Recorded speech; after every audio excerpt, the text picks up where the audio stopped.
Hello friends, welcome back to B a tutorial. ഇന്ന് learning തിയറീസുമായി ബന്ധപ്പെട്ട ഒരു മോക്ക് ടെസ്റ്റാണ്. ഞാൻ നേരത്തെ അറിയിച്ചിരുന്നു ബിഹേവിയറിസവുമായി ബന്ധപ്പെട്ട 3 തിയറീസ് പഠിച്ചു വച്ചേക്കാം. ഏതൊക്കെയായിരുന്നു? ഇവാൻ പാവ്ലോയുടെ ക്ലാസിക്കൽ കണ്ടീഷനിങ് തിയറി, പിന്നെ ട്രയൽ ആൻഡ് എറർ തിയറി, പിന്നെ ഓപ്പറന്റ് കണ്ടീഷനിങ് തിയറി. അപ്പോൾ ഈ ഒരു 3 തിയറീസുമായി ബന്ധപ്പെട്ട മോക്ക് ടെസ്റ്റാണ് നേരത്തെ റിവിഷൻ ടോപ്പിക്കിൽ ഞാൻ അറിയിച്ചിരുന്നു. അപ്പോൾ ഞാനിത് ചെയ്തു വന്നപ്പോൾ 60 ചോദ്യത്തോളം ആയിപ്പോയി കേട്ടോ. അപ്പോൾ ശരിക്കും ഇതിനകത്ത് ഞാനൊരു 28 ചോദ്യങ്ങളാണ് ഉൾപ്പെടുത്തിയിട്ടുള്ളത്. ഈ ഒരു 28 ചോദ്യങ്ങളും നമ്മളുടെ കഴിഞ്ഞ പ്രീവിയസ് ഇയറിൽ നമ്മളുടെ കേറ്ററ്റിനകത്തും അതുപോലെ തന്നെ സെറ്റ് ചോദ്യ പേപ്പറിനകത്തും ചോദിച്ചിട്ടുള്ള നമ്മളുടെ ഈ തിയറി ഭാഗവുമായി ബന്ധപ്പെട്ട ചോദ്യങ്ങളാണ്. അപ്പോൾ അതുകൊണ്ട് തന്നെ നിങ്ങൾക്കിത് അത്രയും യൂസ്ഫുൾ ആയിരിക്കും. ഞാനിപ്പോൾ ഈ ഒരു പ്രീവിയസ് ഒരു 6 വർഷത്തോളമുള്ള പ്രീവിയസ് ക്വസ്റ്റ്യൻസ് നമ്മൾ ചെയ്തിട്ടുണ്ട്. അപ്പോൾ ഈ ഒരു 6 വർഷത്തെ പ്രീവിയസ് ക്വസ്റ്റ്യൻസിനകത്തുനിന്ന് ഇവിടെ നിന്ന് 28 ചോദ്യങ്ങൾ ചോദിച്ചിട്ടുണ്ട് എന്നുണ്ടെങ്കിൽ നിങ്ങൾക്ക് പ്രതീക്ഷിക്കാം ഒരു ക്വസ്റ്റ്യൻ പേപ്പറിനകത്ത് എന്തായാലും ഒരു 3 ക്വസ്റ്റ്യൻസ് എന്തായാലും ഈ ലേണിംഗ് തിയറിയുമായിട്ട് ബേസ് ചെയ്ത് കാണും. അപ്പോൾ ഈ ലേണിംഗ് തിയറിയോട് ബേസ് ചെയ്തെന്ന് പറയുമ്പോൾ ഈ 3 എണ്ണത്തുമായിട്ട് ബന്ധപ്പെട്ട് മാത്രമേ ഞാൻ പറഞ്ഞിട്ടുള്ളൂ. ഇനി നമുക്ക് കൺസ്ട്രക്റ്റിവിസ്റ്റ് അപ്രോച്ചുകളുണ്ട്, കോഗ്നിറ്റീവ് അപ്രോച്ചുകളുണ്ട്, അതെല്ലാം നമുക്ക് പഠിക്കാനുണ്ട്. അപ്പോൾ നമ്മളിപ്പോൾ ഇത് ഒരു സെക്ഷൻ മാത്രമേ ഇപ്പോൾ പഠിച്ചിട്ടുള്ളൂ. ഇനിയിപ്പോൾ ആദ്യമായിട്ടാണ് ഈ ഒരു വീഡിയോ കാണുന്നത് എന്നുണ്ടെങ്കിൽ നിങ്ങൾ ആദ്യമേ പോയിട്ട് ലേണിംഗ് തിയറീസ് ഒന്ന് പഠിച്ചിട്ട് വരണം. അത് പഠിച്ചതിന് ശേഷം മാത്രമേ നിങ്ങൾക്ക് ഇതിനകത്ത് ആൻസർ ചെയ്യാൻ കഴിയൂ. കാരണം ഇതുമായിട്ട് ബന്ധപ്പെട്ട 28 ചോദ്യങ്ങൾ ഈ ലേണിംഗ് തിയറീസുമായിട്ട് ബന്ധപ്പെട്ട് മാത്രമാണ്. ആദ്യമായിട്ട് നിങ്ങൾ ഈ ഒരു മോക്ക് ടെസ്റ്റാണ് നിങ്ങളിപ്പോൾ ആദ്യമായിട്ട് ഈ ചാനലുമായി ബന്ധപ്പെട്ട് കാണുന്നത് എന്നുണ്ടെങ്കിൽ ഒന്ന് ആ ലേണിംഗ് തിയറീസ് പഠിച്ചിട്ട് വരിക. അത് നമ്മുടെ ചാനലിൻ്റെ ഡിസ്ക്രിപ്ഷൻ ബോക്സിനകത്ത് ഇട്ടിട്ടുണ്ടായിരിക്കും. ഓക്കെ, അപ്പോൾ നമ്മുടെ മോക്ക് ടെസ്റ്റിലേക്ക് പോവുകയാണേ. അപ്പോൾ അതിന് മുന്നേ എൻ്റെ ഈ ചാനൽ നിങ്ങൾ ആദ്യമായിട്ടാണ് കാണുന്നത് എന്നുണ്ടെങ്കിൽ ഒന്ന് സബ്സ്ക്രൈബ് ചെയ്ത് കാണുക. അതുപോലെ തന്നെ ഇഷ്ടപ്പെട്ടാൽ ലൈക്ക് ചെയ്യാനും കമൻറ്റ് ചെയ്യാനും ഷെയർ ചെയ്യാനും മറക്കണ്ട. അപ്പോൾ നമ്മൾ മോക്ക് ടെസ്റ്റിലേക്ക് പോയാലോ. ആദ്യത്തെ ചോദ്യം, who is not a behaviourist is Ivan Pavlov, B.F Skinner, J.B Watson, Kurt Lewin. Answer ഏതാണ്? ആൻസർ കർട്ട് ലെവിനാണ്. കർട്ട് ലെവിൻ എന്തല്ല, ബിഹേവിയറിസ്റ്റ് അല്ല. നമുക്ക് നോക്കിക്കേ, ഇവിടെ Ivan Pavlov, B.F Skinner, J.B Watson ഉണ്ട്. അപ്പം നമുക്ക് അറിയാം J.B വാട്സൺ എന്ന് പറയുന്നത് തിയറിയുമായിട്ട് നമ്മൾ പഠിച്ചിട്ടില്ലെങ്കിൽ കൂടിയും ബിഹേവിയറിസത്തിൻ്റെ ഫാദർ ആരാണ്? J.B വാട്സൺ ആണ്. ഓക്കെ, ഇനി അടുത്ത് രണ്ടാമത്തെ ചോദ്യം, association is made between a behavior and a consequences for that behavior is closely related to classical conditioning, trial and error theory, insight learning, operant conditioning. Answer ഇതാണ്, operant conditioning ആണ് ഇല്ലേ. അതായത് എന്താണ്, ഒരു ബിഹേവിയറും ആ ബിഹേവിയർ ഉണ്ടാകാനുള്ള കോൺസിക്വൻസസും തമ്മിലുള്ളൊരു ബന്ധത്തെ കാണിക്കുന്ന ലേണിംഗ് ഏതാണ് എന്നുള്ളതാണ്. അതേതാണ്? ഓപ്പറൻ്റ് കണ്ടീഷനിങ് ലേണിംഗ് തന്നെയാണ് അല്ലേ. ഇനി അടുത്ത് മൂന്നാമത്തെ ചോദ്യം, one should have constant practice in what has once been learned. This indicates law of readiness, law of disuse, law of use, law of effect. Answer ഏതാണ്? ലോ ഓഫ് യൂസ് ആണ് ഇല്ലേ. ഇവിടെ പറയുന്നുണ്ടല്ലോ കോൺസ്റ്റൻ്റ് ആയിട്ടുള്ള പ്രാക്ടീസ് ആണ്. Practice എന്ന് പറയുമ്പോൾ നമ്മൾ സ്ഥിരമായിട്ട് യൂസ് ചെയ്യും, അപ്പോഴല്ലേ പ്രാക്ടീസ് വരത്തുള്ളൂ. ഓക്കെ, അപ്പോൾ ഇവിടെ ആൻസർ വരുന്നത് ലോ ഓഫ് യൂസ് ആണ്. ഇനി അടുത്ത നാലാമത്തെ ചോദ്യം, the author of the book conditioned reflexes, Stanley Hall, McClelland, Ivan Pavlov, B.F Skinner. Answer ഏതാണ്? ഇവാൻ പാവ്ലോ ആണ്. കണ്ടീഷൻഡ് റിഫ്ലെക്സസ് എന്നുള്ള ബുക്കിൻ്റെ ഓതർ ആരാണ്? Ivan Pavlov. ഇനി അടുത്ത അഞ്ചാമത്തെ ചോദ്യം, responses which are followed by satisfying after effects tend to be learned. The law of exercise, the law of effect, law of readiness, law of insight.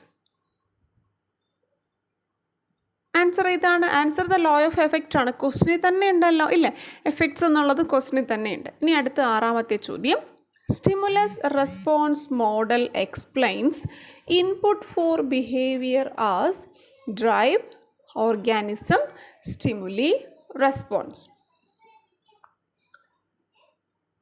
Answer ഏതാണ്? Answer സ്റ്റിമുലിയാണ്. Stimulus response മോഡലിൽ input behaviour ഉണ്ടാവാൻ വേണ്ടി നമ്മൾ കൊടുക്കുന്ന ഇൻപുട്ടിനെ പറയുന്ന പേരാണ് stimuli. അടുത്ത 7ാമത്തെ ചോദ്യം. Thorndike's trial and error learning theory is a classic example of stimulus response theory, Gestalt theory, field theory, sign theory. Answer ഇതാണ്. ആൻസർ സ്റ്റിമുലസ് റെസ്പോൺസ് തിയറിയാണ് ഇല്ലേ. സ്റ്റിമുലസ് റെസ്പോൺസ് തിയറിയാണ് തോണ്ടേക്കിൻ്റെ trial and error learning theory. എന്തിൻ്റെ എക്സാമ്പിളാണ്? Stimulus response തിയറിക്ക് എക്സാമ്പിളാണ്. അല്ലെങ്കിൽ എന്തിനെ ട്രയൽ ആൻഡ് എറർ തിയറി അറിയപ്പെടുന്ന മറ്റൊരു പേരാണ് സ്റ്റിമുലസ് റെസ്പോൺസ് തിയറി. ഇനി അടുത്ത് 8ാമത്തെ ചോദ്യം. Who defined psychology as the science of behaviour and experience? Skinner, കോഫ്ക, Bruner, പാവ്ലോ. Answer ഏതാണ്? ആൻസർ സ്കിന്നറാണ്. അതായത് psychology is the science of behaviour and experiences എന്ന് പറഞ്ഞത് സ്കിന്നറാണ്. ശരിക്കും ഈ ചോദ്യങ്ങളൊക്കെ നമ്മളുടെ പ്രീവിയസ് ക്വസ്റ്റ്യൻസിനകത്ത് ഉള്ളതാണ് കേട്ടോ. അപ്പോൾ നിങ്ങൾ ജസ്റ്റ് വെറുതെ കളയരുത്. ഈ ക്വസ്റ്റ്യൻസൊക്കെ നല്ല രീതിക്ക് പഠിച്ചോളണം. ഇനി അടുത്ത് 9ാമത്തെ ചോദ്യം. A basic form of learning in which the learner is rewarded with intensive as reinforcement. Trial and error learning, insight learning, classical conditioning, operant conditioning. Answer ഇതാണ്. ഓപ്പറൻ്റ് കണ്ടീഷനിങ് ആണ് അല്ലേ. ഇനി അടുത്ത് 10ാമത്തെ ചോദ്യം. Programmed instruction is an educational implication of classical conditioning, operant conditioning, insight learning, cognitive learning. Answer ഇതാണ്. Answer operant conditioning ആണ്. ഇനി അടുത്ത് 11ാമത്തെ ചോദ്യം. In the basis experiment of Pavlov on conditioning, food is conditioned stimulus, conditioned response, unconditioned response, unconditioned stimuli. Answer ഏതാണ്? Unconditioned stimuli ആണ് ഇല്ലേ. ഇവിടെ എന്താ പറയുന്നത്? ഇവാൻ പാവ്ലോയുടെ ക്ലാസിക്കൽ കണ്ടീഷനിങ് തിയറിക്കകത്ത് ഫുഡ് എന്ന് പറയുന്നത് ഇവിടെ എന്താണ്? ഫുഡ് എന്താണ്? ഫുഡ് ഇവിടെ അൺകണ്ടീഷൻഡ് സ്റ്റിമുലിയാണ്. ഇനി അൺകണ്ടീഷൻഡ് റെസ്പോൺസ് ആണെങ്കിലോ, ഫുഡ് കണ്ടപ്പോൾ പട്ടിയിൽ വന്ന സലൈവ, അപ്പോൾ അതെന്താണ്? അൺകണ്ടീഷൻഡ് റെസ്പോൺസ് ആണ്. ഇനി കണ്ടീഷൻഡ് സ്റ്റിമുലസ് ആണെങ്കിലോ അതെന്താണ്? ബെല്ലാണ്. ഇനി കണ്ടീഷൻഡ് റെസ്പോൺസ് ആയിട്ട് പിന്നെ വരുന്നത് ഏതാണ്? ബെല്ല് കേൾക്കുമ്പോഴുള്ള സലൈവയാണ്. ഇനി അടുത്ത് 12ാമത്തെ ചോദ്യം. Positive reinforcement dash the rate of responding, increasing, decreasing, neither increase or decrease, ceases. Answer ഏതാണ്? പോസിറ്റീവ് റീഇൻഫോഴ്സ്മെൻറ്റ് എന്ത് ചെയ്യും? റെസ്പോണ്ടിങ്ങിൻ്റെ റേറ്റ് കൂട്ടും. ആൻസർ ഇതാണ്, ഇൻക്രീസിങ് ആണ്. ഇനി അടുത്ത് 13ാമത്തെ ചോദ്യം. Dash of the following is an important tenet of behaviourism. ബിഹേവിയറിസത്തിൻ്റെ ഫീച്ചറുമായിട്ട് ബന്ധപ്പെട്ടത് ഏത് എന്നാണ് കേട്ടോ. Psychology is a science of stimulus and response, learning is construction of knowledge, all individual has self actualization tendency, childhood experiences are the basis of one's personality. Answer ഇതാണ്. Answer option A ആണ്. Psychology is the science of stimulus and response ആണ് ബിഹേവിയറിസവുമായി ബന്ധപ്പെട്ട ഇതിൽ പറഞ്ഞേക്കുന്ന feature. ഇനി അടുത്ത 14ാമത്തെ ചോദ്യം. Association between stimulus and response leading to learning is emphasized in behaviourism, cognitivism, constructivism, humanism. Answer ഏതാണ്? ബിഹേവിയറിസമാണ്. അപ്പോൾ നമ്മൾ പഠിക്കുന്നത് ബിഹേവിയറിസവുമായി ബന്ധപ്പെട്ടതായതുകൊണ്ട് നിങ്ങൾ കറക്കി കുത്തി ബിഹേവിയറിസം പറയരുത്. പഠിക്കുമ്പോൾ ചോദ്യം നല്ല രീതിയിൽ മനസ്സിലാക്കി വേണം നിങ്ങൾ എന്ത് ചെയ്യാൻ, പഠിക്കാൻ. കാരണം എന്താണെന്നറിയോ, ഇതൊക്കെ പ്രീവിയസ് ക്വസ്റ്റ്യൻസിൽ വന്നതാണ് കേട്ടോ. Association between stimulus and response ആണ് ഇല്ലേ. അപ്പോൾ സ്റ്റിമുലസും റെസ്പോൺസും തമ്മിലുള്ള ഒരു ബന്ധം വെച്ച് ലേണിങ്ങിലേക്ക് നയിക്കുന്നു എന്നുണ്ടെങ്കിൽ അത് ഏതുമായിട്ട് ബന്ധപ്പെട്ടതാണ്? ബിഹേവിയറിസവുമായി ബന്ധപ്പെട്ട കാര്യങ്ങൾ മനസ്സിലാക്കി വേണം പോവാൻ. ഇനി അടുത്ത 15ാമത്തെ ചോദ്യം. Behaviour R acquired through association between stimulus and response. The theory associated with the view is constructivism, cognitivism, behaviourism, gestalt theory. Answer ഇതാണ്, ബിഹേവിയറിസം തന്നെയാണ് ഇല്ലേ. ബിഹേവിയറുമായിട്ട് ബന്ധപ്പെട്ടതാണെന്ന് പറയുന്നുണ്ടല്ലോ. അതുപോലെ തന്നെ സ്റ്റിമുലസ് റെസ്പോൺസുമായിട്ടുള്ള അസോസിയേഷൻ ആണെന്നും പറയുന്നുണ്ട് ഇല്ലേ. അപ്പോൾ അതുകൊണ്ട് എന്താണ് ഇത്, ബിഹേവിയറിസവുമായിട്ട് ബന്ധപ്പെട്ടതാണ്. ഇനി അടുത്ത 16ാമത്തെ ചോദ്യം, learning theory that a focus on reinforcement is Skinner's operant conditioning, Thorndike's trial and error, Pavlov's conditioning, Gestalt theory. Answer ഇതാണ്, റീഇൻഫോഴ്സ്മെൻറ്റിന് പ്രാധാന്യം നൽകുന്നതാണ് സ്കിന്നേഴ്സിൻ്റെ ഓപ്പറന്റ് കണ്ടീഷനിങ്. ഇനി അടുത്ത് 17ാമത്തെ ചോദ്യം, which theory is most suitable to describe the acquisition of motor skills? Humanistic theory, field theory of learning, theory of classical conditioning, trial and error theory. Answer ഇതാണ്, trial and error തിയറിയാണ്. കാരണം എന്താ ഇവിടെ പറഞ്ഞാൽ, മോട്ടോർ സ്കില്ലിനെ പ്രാധാന്യം നൽകിക്കൊണ്ടുള്ള തിയറിയാണ് ഇല്ലേ. അതേതാണ്, trial and error തിയറിയാണ്. ഇനി അടുത്ത് 18ാമത്തെ ചോദ്യം, which of the following is a statement which Skinner's followers would agree?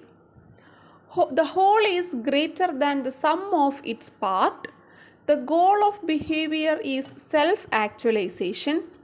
Nature is more important than nurture. Behavior can strengthen through reinforcement. Answer ഇതാണ്. ഇവിടെ സ്കിന്നറിൻ്റെ സ്റ്റേറ്റ്മെൻറ്റുമായിട്ട് ബന്ധപ്പെട്ടത് ഏതാണെന്നാണ് അല്ലേ. അതേതാണ്, behaviour can be strengthened through reinforcement ആണ്. ഇനി അടുത്ത് 19ാമത്തെ ചോദ്യം, which of the following not a contribution of B.F Skinner? Operant conditioning, schedules of reinforcement, programmed learning, insight learning. Answer ഇതാണ്, സ്കിന്നറുടെ ഇതല്ലാത്തത് ഇൻസൈറ്റ് ലേണിംഗ് ആണ് അല്ലേ. B.F സ്കിന്നറുടെ കോൺട്രിബ്യൂഷൻ അല്ലാത്തത് ഏതെന്നാണ് ചോദ്യം, അതിവിടെ ഇൻസൈറ്റ് ലേണിംഗ് ആണ്. ഇനി അടുത്ത് 20ാമത്തെ ചോദ്യം, which of the following pair is correctly matched? Higher order conditioning പാവ്ലോ, socio-cultural context of learning Piaget, reinforcement schedule Watson, discovery learning Bandura. ഇവിടെ കറക്റ്റ് പെയർ ഏതെന്നാണ് ചോദിച്ചേക്കുന്നത്. ഇവിടെ കറക്റ്റ് പെയർ ഏതാണ്? ഇവിടെ കറക്റ്റ് പെയർ ഏതാണ്? ഹയർ ഓർഡർ കണ്ടീഷനിങ് പാവ്ലോ ആണ്. അത് മാത്രമാണ് correct, ബാക്കിയെല്ലാം ഇവിടെ ഏതാണ്? തെറ്റാണ്. അപ്പം ഞാൻ കറക്റ്റ് ആക്കിയാണ് ഈ പറയുന്നത്. Socio cultural context of learning ആരുടേതാണ്? നമ്മൾ പഠിച്ചിട്ടുള്ളതാണല്ലേ. സോഷ്യോ കൾച്ചറൽ ആണ് എന്ന് പറയുകയാണെന്നുണ്ടെങ്കിൽ അത് വൈഗോട്സ്കിയുടേതാണ്. റീഇൻഫോഴ്സ്മെൻറ്റ് ഷെഡ്യൂൾ എന്ന് പറയുന്നത് നമ്മളിപ്പോൾ പഠിച്ചതാണ്, സ്കിന്നറുടേതാണ്. അതുപോലെ തന്നെ ഡിസ്കവറി ഓഫ് ലേണിംഗ് ആരുടേതാണ്? ബ്രൂണറുടേതാണ് ഡിസ്കവറി ഓഫ് ലേണിംഗ്. ഇനി അടുത്ത 21ാമത്തെ ചോദ്യം, fear can best B explained in the theory of classical conditioning, observational learning, latent learning, discovery learning. Answer ഇവിടെ ഇതാണ്. ആൻസർ ക്ലാസിക്കൽ കണ്ടീഷനിങ് ആണ്. ഇനി അടുത്ത 22ാമത്തെ ചോദ്യം, removal of an unpleasant stimulus to increase the probability of occurrence of a response. Positive reinforcement, negative reinforcement, basic reinforcement, secondary reinforcement.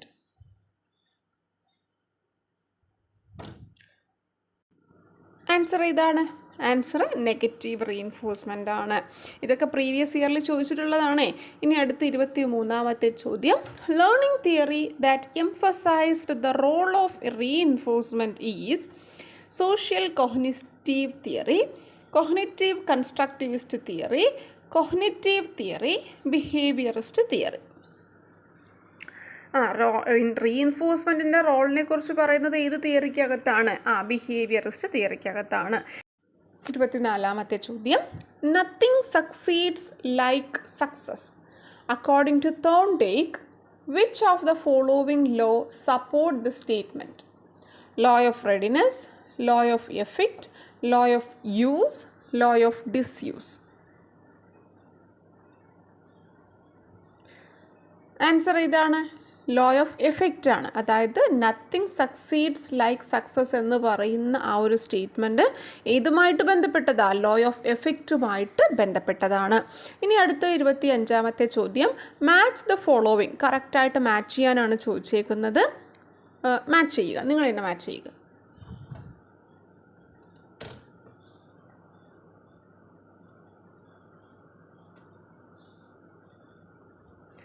Answer ഏതാണെന്ന് നോക്കി പറയാമല്ലോ. ഏതാണ്? സ്കിന്നറുടേതാണ് ഓപ്പറൻ്റ് കണ്ടീഷനിങ്. ഇനി അടുത്ത് പാവ്ലോയുടേതാണ് ക്ലാസിക്കൽ കണ്ടീഷനിങ്. അത് കഴിഞ്ഞ് തോണ്ടേക്കിൻ്റെയാണ് ട്രയൽ ആൻഡ് എറർ. ബ്രോണറിൻ്റേത് ഇവിടെ പറയുന്നതാണ് കോൺസെപ്റ്റ് അറ്റൈൻമെൻറ്റ്. ഓക്കെ, ക്ലിയർ ആയി എന്ന് വിശ്വസിക്കുന്നു. ഇനി അടുത്ത് നമുക്ക് 26ാമത്തെ ചോദ്യത്തിലേക്ക് പോവാം. 26ാമത്തെ ചോദ്യം, programmed instruction is based on need reduction theory, Pavlovian conditioning, classical conditioning, operant conditioning. Answer ഏതാണ്? ആൻസർ ഓപ്പറൻ്റ് കണ്ടീഷനിങ് ആണ് അല്ലേ. പ്രോഗ്രാംഡ് ഇൻസ്ട്രക്ഷൻ എന്തുമേ ബേസ് ചെയ്തതാണ്? ഓപ്പറൻ്റ് കണ്ടീഷനിങ് തിയറിയുമായിട്ട് ബന്ധപ്പെട്ടതാണ്. ഇനി അടുത്ത 27ാമത്തെ ചോദ്യം, when two elementary brain processes have been active together or in immediate succession, one of them on reoccurring tend to propagate that its excitement into the other. This is habitual learning, associate learning, observational learning, learning by insight. Answer ഏതാണ്? Answer associate learning ആണ്. ഇവിടെ നമ്മൾ പഠിച്ചിട്ടുള്ളതാണല്ലോ. ഇപ്പോൾ കഴിഞ്ഞൊരു എക്സാമിന് നമ്മളിത് കണ്ടതാണല്ലേ. ഇത് ശരിക്കും സെറ്റിൻ്റെ എക്സാമിന് ചോദിച്ച ഒരു ചോദ്യമാണ്. എന്താണ്? നമ്മുടെ ക്ലാസിക്കൽ കണ്ടീഷനിങ് തിയറിയുമായിട്ട് ബന്ധപ്പെട്ടൊരു ചോദ്യമാണ്. ഇപ്പോൾ ഇവിടെ നമുക്ക് ഡയറക്റ്റ് തോന്നുമ്പോൾ ക്ലാസിക്കൽ കണ്ടീഷനിങ് ഒന്നും തോന്നത്തില്ലെങ്കിലും പക്ഷേ എന്താണ് നമ്മളുടെ ലേണിംഗ് തിയറിയുമായിട്ട് ബന്ധപ്പെട്ടതാണ്. നിങ്ങളൊരു കാര്യം മനസ്സിലാക്കുക, ഇവിടെ എന്താണ് നമ്മളുടെ ക്ലാസിക്കൽ കണ്ടീഷനിങ് തിയറിയെ അസോസിയേറ്റീവ് ലേണിംഗ് എന്നും പറയുന്നുണ്ട്. ഇവിടുത്തെ ക്വസ്റ്റ്യൻ്റെ അർത്ഥം എന്താണ് എന്നുള്ളതൊക്കെ നമ്മൾ സെറ്റിൻ്റെ സൈക്കോളജി ക്വസ്റ്റ്യനകത്ത് നോക്കിയതാണ്. ഇനി ആദ്യമായിട്ടാണ് കാണുന്നതെന്നുണ്ടെങ്കിൽ അവർക്ക് കൂടി ഒന്ന് എന്താണ് മനസ്സിലാവാൻ വേണ്ടി പറയുകയാണ്. സാധാരണ 2 പ്രോസസ്സുകൾ തമ്മിലാണ് ഒരുമിച്ച് നടക്കാറുള്ളത്. ഏതെങ്കിലും പൊതുവായ സന്ദർഭത്തിൽ അല്ലെങ്കിൽ സ്ഥിരമായി പതിവായി 2 പ്രോസസ്സുകളാണ് ഒരുമിച്ച് നടക്കാറ്. അപ്പോൾ അങ്ങനെ ഉണ്ടാവുന്ന ഒരു സമയത്ത് ഒന്ന് കഴിഞ്ഞ് മറ്റൊന്നുണ്ടാവാനുള്ള ആ ഒരു ടെൻഡൻസി ഏത് ലേണിംഗ് തിയറിയുമായിട്ട് ബന്ധപ്പെട്ടതാണ് എന്നുള്ളതാണ്. അതേതാണ്? അസോസിയേറ്റ് ലേണിങ്ങുമായിട്ട് ബന്ധപ്പെട്ടതാണ്. ഇവിടെ അസോസിയേറ്റീവ് ലേണിങ്ങുമായിട്ട് ബന്ധപ്പെടാൻ കാരണം നമ്മളുടെ ഇവാൻ പാവ്ലോയുടെ ക്ലാസിക്കൽ കണ്ടീഷനിങ് തിയറിക്കകത്ത് സാധാരണ ബെല്ല് കേട്ടുടനെ ഫുഡ് കൊടുക്കുമായിരുന്നു ഇല്ലേ. അപ്പോൾ ഫുഡ് കാണുമ്പോൾ തന്നെ എന്ത് ചെയ്യും? പട്ടിയിൽ സലൈവേഷൻ ഉണ്ടാവും. അപ്പോൾ പിന്നെ എന്തായി? ഫുഡ് കൊടുക്കാണ്ട് തന്നെ ബെല്ല് കേൾക്കുമ്പോഴേ സലൈവ ക്രിയേഷൻ വരും. അപ്പോൾ ബെല്ല് കേൾക്കുന്നു, ഉടനെ തന്നെ സലൈവ ക്രിയേഷൻ ഉണ്ടാകുന്നു. അപ്പോൾ ഒന്ന് കേട്ട് കഴിഞ്ഞാൽ അല്ലെങ്കിൽ ഒരു കാര്യം സംഭവിച്ചു കഴിഞ്ഞാൽ മറ്റൊന്നിലേക്ക് അത് നയിക്കുന്നു, അല്ലെങ്കിൽ മറ്റൊരു കാര്യം ഓട്ടോമാറ്റിക്കായിട്ട് അത് നടക്കുന്നുണ്ടെങ്കിൽ അത് ഏത് ലേണിങ്ങുമായിട്ട് ബന്ധപ്പെട്ടതാണ്? അത് അസോസിയേറ്റീവ് ലേണിങ്ങുമായിട്ട് ബന്ധപ്പെട്ടതാണ്. അത് ഇവാൻ പാവ്ലോയുടെ ക്ലാസിക്കൽ കണ്ടീഷനിങ്ങുമായിട്ടൂടെ ബന്ധപ്പെട്ടതാണെന്നുള്ളത് ഓർമ്മിച്ചോളണം കേട്ടോ. ഈ അടുത്ത 28ാമത്തെ ചോദ്യം, select the correct one according to Skinner. Punishment can strengthen the behaviour. Punishment and reinforcement are the same. Behavior can't be modified. Behavior is innate. Answer ഏതാണ്? സ്കിന്നറുമായിട്ട് ബന്ധപ്പെട്ടത് punishment can strengthen the behaviour. പണിഷ്മെൻറ്റിലൂടെ ബിഹേവിയറിനെ എന്ത് ചെയ്യാം? Strengthen ചെയ്യാം എന്നുള്ള ഈ ഒരു സ്റ്റേറ്റ്മെൻറ്റാണ് ഇവിടെ സ്കിന്നറുമായിട്ട് ബന്ധപ്പെട്ടത്. അപ്പോൾ ഇത്രയും കാര്യങ്ങളാണ് നമ്മളുടെ 28 ചോദ്യങ്ങൾ. ശരിക്കും ഈ 28 ചോദ്യങ്ങൾ നമ്മളുടെ പ്രീവിയസ് ക്വസ്റ്റ്യൻസിനകത്ത് വന്നതാണ് കേട്ടോ. അപ്പോൾ ഇനിയുള്ള ഒരു മോക്ക് ടെസ്റ്റ് കൂടി ഞാൻ ചെയ്യുന്നുണ്ട്. അത് എന്താണ്? പ്രീവിയസ് ക്വസ്റ്റ്യൻസ് ഒന്നും അല്ല, ഞാൻ റെഫർ ചെയ്ത ക്വസ്റ്റ്യൻസ് ആണ്. അപ്പോൾ ഇവിടെ നമ്മുടെ പ്രീവിയസ് ക്വസ്റ്റ്യൻസിനകത്ത് നമ്മളുടെ ലേണിംഗ് തിയറി പഠിച്ചത് വെച്ചിട്ട് നിങ്ങൾക്ക് എത്രത്തോളം മാർക്ക് സ്കോർ ചെയ്യാൻ കഴിഞ്ഞു എന്നുള്ളത് നിങ്ങൾ കമൻറ്റ് ചെയ്യുക. നിങ്ങൾക്കിത് യൂസ്ഫുൾ ആയോ എന്ന് കമൻറ്റ് ചെയ്യുക. ഇഷ്ടപ്പെട്ടെങ്കിൽ ലൈക്ക് ചെയ്യുക. അതുപോലെ തന്നെ യൂസ്ഫുൾ ആയി എന്നുണ്ടെങ്കിൽ ഷെയർ ചെയ്യുക. അതൊക്കെ നിങ്ങൾ എനിക്ക് തരുന്ന സപ്പോർട്ടാണ്. ഓക്കെ, അപ്പോൾ നെക്സ്റ്റ് വീഡിയോ എന്ന് പറയുന്നത് ബാക്കി മോക്ക് ടെസ്റ്റാണ്. അതിലൊരു 10-25 ക്വസ്റ്റ്യൻസോളം അതിലുമുണ്ട്. അപ്പോൾ നമുക്കത് ചെയ്യാം. അപ്പോൾ അതിനായിട്ട് കാത്തിരിക്കുക. Thank you for watching. Don't forget to subscribe.